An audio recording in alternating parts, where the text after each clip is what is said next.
All right, guys, real quick, removing the shock on a DR650. Much easier than I anticipated, much easier than other bikes. I was worried at first because, the subframe's welded in. You can't pop the subframe like you would on a motocross bike. But no sweat, it's easy. So you've got this big air box that sits here like this.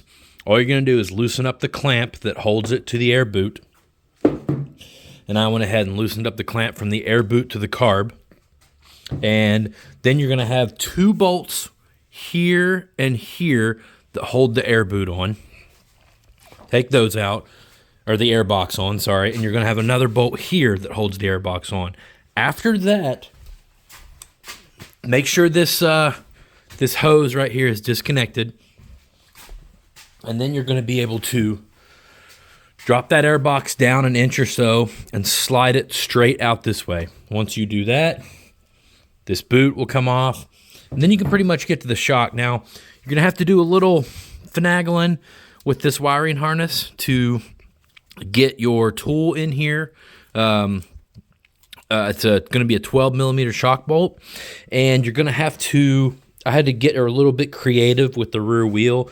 I jacked it up, I raised it up and lowered it, put some blocks under it, because the linkage right here wants to slightly block the lower shock bolt, which is also a 12. But once you move those a little bit and get those two bolts out, that shock, I've seen it come out a couple different ways. I've seen a few guys bring out this side.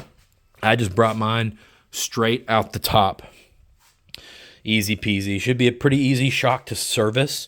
You can see the bumper's completely disintegrated, but see that stuff all over it? That's oil that's then had dirt and stuff stick to it over the years. We're going to go ahead and revalve this, put a bumper on it, put a new seal in the seal head, fresh fluids, and heavier springs. So, yeah, hope that helps somebody out.